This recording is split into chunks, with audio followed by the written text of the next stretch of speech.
අපේ ආච්චි අපි පුංචි කාලේ අපිට කියලා දුන්න චේ ගුවෙරා කාර්යෝ කියලා. චේ ගුවෙරා කාර්යෝ කියලා අපිට පෙන්නුවා. මම ඒ දවස්වල හිතුවේ චේ ගුවෙරා කාර්යෝ කිව්වන් පස්සේ බොහොම දරුණු මහා අමානුෂික අසමජ්ජාත ජාතියක් කියලා. ඊට පස්සේ මම දේශපාලන විද්‍යාව හදාරනකොට චේ ගුවෙරා කවුද කියන්නේ හොයලා බලනකොට චේ ගුවෙරා කියන්නේ කොච්චර සමාන යහපත් මානව හිතවාදී අදහස් තියෙන කෙනෙක්ද කියලා මම දැක්කේ අතිශය මානුෂීයව. මම චේ ගුවෙරාගේ මානුෂීය බව කතා කරනකොට අපේ ආච්චි මට කිව්වා උඹත් එන චේ ගුවෙරා කාලෙක කියලා. අපේ ආච්චි ඇත්ත දේශපාලනයේ දණන් හිටියේ නෑ මං හිතන විදිහට. රටේ පැතිරෙන දේශපාලනයේ දණන් හිටියේ. හැබැයි අපේ ආච්චි අතිශය මානව හිතවාදී කෙනෙක්. ගෙදෙට්ට කන්න ඉන්නේ 3 දෙනා නම් ආච්චි 7 දිනකට බත් තිව්වා. හැමදාම කාලේ ඉතුරුල බත් වහලා තියෙනවා මේසෙ උඩ. ඒ වහලා තියෙන්නේ නොකාපු කෙනෙකුට ආයි කන්න, බඩගිනි වෙච්ච කෙනෙකුට ආයි කන්න සහ පිටින් නොකාපු කෙනෙක් ආවොත් ඒ කන්න. පුදුම මානුෂීය හදවතක් තිබුණා. පුදුම කලමනාකරණයක් තිබුණා. ඒගොල්ලෝ මිටිහාල් මුට්ටිය දෙල් අටුකොස් ලුණු දෙහි පැලියල දෙහි දාලා කල් තියාගත්තු જાතියක්. ඒගොල්ලෝ හැඳි මිටේ නුවණ බලපු જાතියක් නෙමෙයි.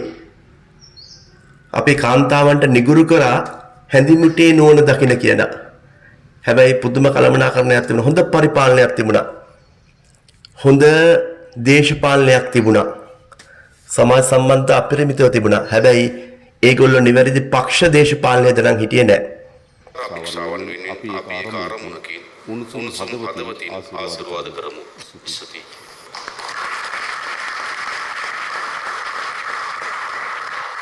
Your Excellency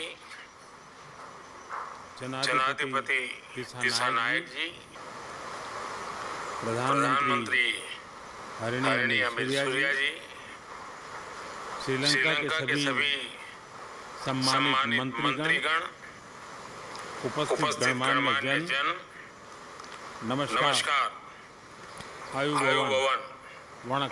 පක්ෂ දේශපාලනයේ නිවරද දැන් නැති ඊටාම මානවීය මිනිස්සු මේ දැනුත් ඉන්නවා. අපේ ආච්චි වගේ මිනිස්සු ඊටාම ගුණගරුක හදවතින්ම, හැබැයි දේශපාලනය තුල නිවැරදි ඇහැක් නොතිබිච්ච දේශපාලකෙක්.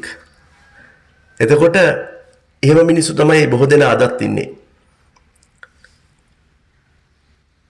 නිවැරදි පක්ෂ දේශපාලනයේ නොදැනගත්තට ඒ ඇතුලේ ඉන්න මානුෂීය මිනිස්සු ටික පක්ෂ දේශපාලනයෙන් තොරව නැවත අවදි විය යුතුයි, එකතු විය යුතුයි.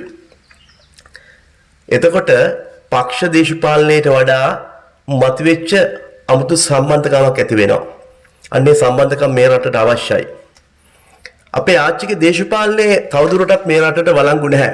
මොකද මේ දේශපාලන සංකීර්ණ ක්‍රියාදාමය ලෝකේ විතරක් නෙමෙයි ලංකාවේ තේරුම් ගන්න නම් භූදේශපාලන විද්‍යාව පිළිබඳව ලොකුම ඇහැක් අවශ්‍යයි. ඒතර මෙහෙම විෂයක් නැහැනේ. භූදේශපාලනය කියන්නේ අසීමිත විෂයක්. විෂයන් ගණනාවක් අධ්‍යයනය කළා සියලුම තැන් විමර්ශනය කළා තීරණය ගත යුතු ස්ථානයක්. ඒ නිසා භූදේශපාලනය නොදන්න අයට වර්තමානයේ තුල නිවැරදි දේශපාලන තීන්දුව ගන්නට බෑ. ඒ නිසා මතක තියාගන්න රට හදන්න පුළුවන් ක්‍රම දෙකක් තියෙනවා. ඉහළින් පහළටත් පුළුවන්, පහළින් ඉහළටත් පුළුවන්. මතක තියාගන්න මේ පළාත් පාලන මැතිවරණයට ඉදිරිපත් වෙන්න පල්ලෙහා මට්ටමේ රාජ්‍ය නායකයෝ ටික පහළින් ඉහළට රට හදන්න හොඳම අවස්ථාවකට හිමිකම් කියන කට්ටිය.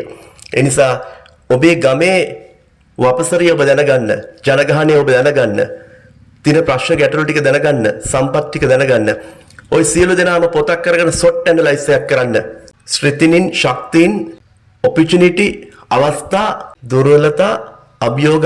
මෙන්න මේ ගමේ තියෙන තොරතුරු ටික නිවැරදිව සිතියන්ගත කරගත්තන් පස්සේ මේක පික්චර් එකක් විදිහට ගත්තන් පස්සේ ඔබට මේ ප්‍රශ්න ටිකත් එක්ක ඇනලයිස් කරලා ගමට පොඩි චිත්‍රයක් මවා ගන්නට පුළුවන්. මේ චිත්‍ර නැති කිසි කෙනෙකුට මෙවර ගම හදන්න බෑ. ඔබ කොහේ හරි පක්ෂ දේශපාලනයේ කොනක එල්ලිලා ඒ කොන දිහා බලාගෙන ඉන්න මිසක් ගම දිහා බලාගෙන නැහැ. හොඳටම ගම දිහා බලන්න. ඔබ මොන පක්ෂෙන් ආවත් රට හදන්න පුළුවන්. එහෙම නැත්නම් මොන පක්ෂෙන් ආවත් ඔබට ඒක කරන්න අමාරුයි.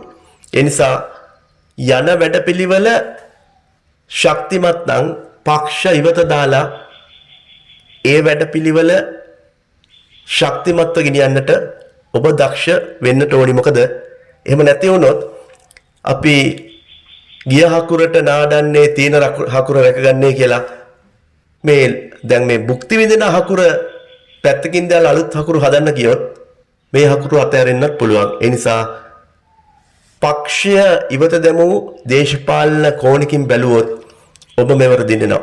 ඒ දිනන්න නම් සියලු දෙනාම සප්ත අපරිහානි ධර්ම ගරු කරන පිරිසක් විය යුතුයි. අපි ඊළඟ වීඩියෝ වලින් බලමු සප්ත අපරිහානි ධර්ම එකින් එක මේවා ඔබ ළඟ තියෙනවද නැද්ද කියලා. මේවා තියෙනවා නම් මෙවර මැතිවරණයෙන් මොන පක්ෂෙන් ආවත් ඔබ දිනනවා.